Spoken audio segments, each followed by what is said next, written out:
Thank you, Sarah. And now we move to item number 28, the Strategy and Planning Committee, Part A, Development Contributions Policy Review Update and Proposed Development Forum. Oh, hang on, did we move? No. Have you moved the additional papers? Because wasn't there an additional paper that... We haven't moved the additional paper. No. No. But mate, is this the where, because there was an additional paper that came in? Oh, okay, that just for, so I don't need to move it now. I don't need to move it now?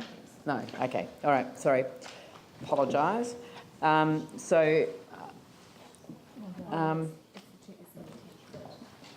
It's an attachment, so I should move all of them.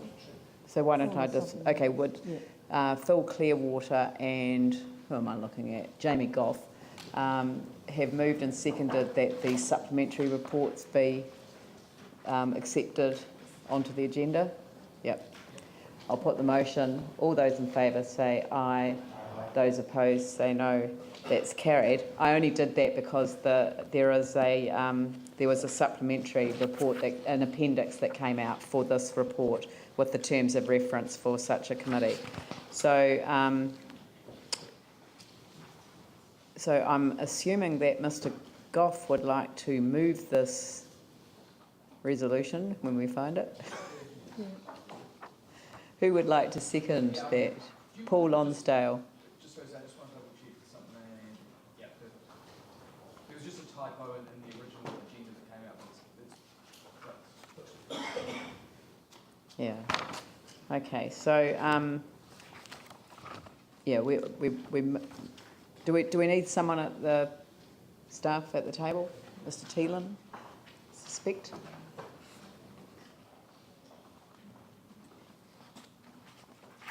Yanni.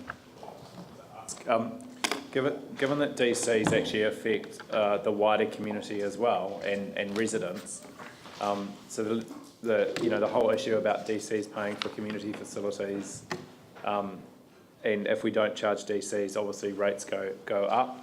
So there's no representation on this group from the community, and I just wondered whether staff or the chair of that committee had thought about adding some extra representation to really have that view taken into account. I really support the idea of what the committee's recommending here. I think that's really good, but it does seem that it is quite balanced towards one side. Yeah. Yeah, we actually did talk about this. The problem is when you try and do everything, you kind of do nothing. And I think with this, development contributions are an aspect of it, but it's a little bit wider. This is just a start point. It's not perfect at all, but we've just really tried to say that it's like the Santa Cruz model. It's a joined up approach with 5 of the relevant people from a city council elected side and 5 from the people that are really in the thick. Are there better people that are well suited to it? Absolutely, there actually are, and we can sit around here and I can give you those names, but it's probably not a fair process when you look at it. That it is the Chamber of Commerce that needs to be involved, the Property Council. It's all of these, and I understand that to a certain extent they are considered the repeat offenders, but they're the organisations that have got the clout. And from this as a start point, what Yanni's saying makes a heap of sense, and let's invite them along there to that, because I think the biggest misconception that people can say is when you go, oh, well, maybe we should have people from the community. Well, this actually is the community. They do pay rates. They just know it inside and out. And I'd be really interested if Yanni has some views there. It makes way too much sense to have someone else that has intimate knowledge of this to be there. So let's have them there. There's no problem with that in the slightest. This is just a start point, and it's probably a very good start point when you look at it makes logical sense, the membership that you've got there. The way that I looked at it was that the development forum wasn't to to only focus on development contributions. I mean, obviously, because there is a review, that it makes sense to undertake in that regard. But sometimes we make decisions around things in the absence of looking at what all of the tools are in the toolbox. And we have a development contributions policy in the central city at the moment, and I'm not actually sure that we're getting value for money and that we're getting the result that we're looking for. So, I mean, and it may be better to put that on hold while we consider a more strategic approach to how we get investment in the CBD, particularly around tying in residential developments with mixed use and other things. So I'm really happy for this. I think this is a really good step forward. I think positively it will be seen very positively in terms of the public reaction to it. I think that if we end up making recommendations around development contributions that don't address issues around community facilities, then that would be an issue. But I don't think that one thing goes with the other. So I think there'll be plenty of opportunity with other forums and other processes that we put in place that will ensure that the community view is represented. Because actually, if we decided to go down a particular track that then meant that we weren't able to resource community facilities, then I think that people would be asking us some serious questions. So, but I think that this is extremely positive. So, if people are generally happy about it. Because when you look at 6.13, this is to look at planned developments, content, timing, progress of our capital works program, rebuild initiatives, planned private developments, and develop related policy improvements and changes to process and legislation. So that is, if you think of the district plan, there's a view in some quarters we should remove urban design, we should remove the consenting requirements, we should remove notification requirements. But there's also a group in our community that would say, actually, we feel really disconnected from our district plan. So I guess what I'm trying to understand is what is the safeguards, what is the checks and balances around what this group does to represent the community view? Now, would it be okay maybe to suggest that, given you've got the Central City Business Association, that you might ask for a representative from the Central City residents groups to be involved? And I mean, I don't know if that's kiltering it too much out of what it's intended to do, but when I look at what it's proposing to do, it has quite major implications for influence over a number of things that will have a community impact. I really This is think just kind that of you're missing the doing point. things to death again. I mean, we can't do everything with huge, big committees having everyone. I mean, it's a waste of time. I'll give you an example. I was in Wellington yesterday, met with a major national developer who is dying to do stuff in Christchurch, desperate.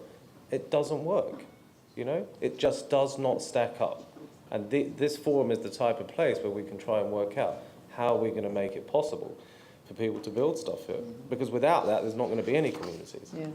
Look, I agree with you, Raf, and I think that the terms of reference make it clear that the first instant issue is related to development contributions, but it says consider other initiatives to support development that contributes to the recovery and rebuild of Christchurch City. This is absolutely our role. And if we don't engage with the development community in terms of these issues, or if we start to add in people that are then going to, I just think that there are ways of bringing people together that mean that they don't have to be on this. So the development forum is tasked with facilitating an engagement between the development community in Christchurch and the council on matters relating to development in the city. I really don't think that it's necessary to expand it.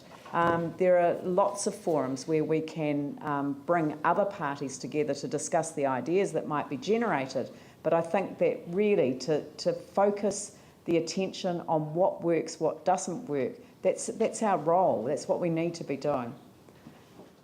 But Paul?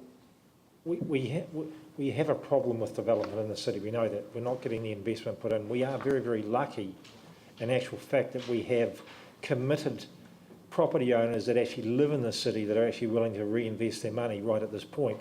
But we're not seeing the money coming in from other sectors. So I think this is really important that we do find out from the developers exactly what is going to make them want to reinvest in the city. So I think the recommendation from the committee is about the right one. All right, well, I'll put the motion. All those in favour say aye. Those opposed say no. That's carried. Thank you. The second item is freedom camping,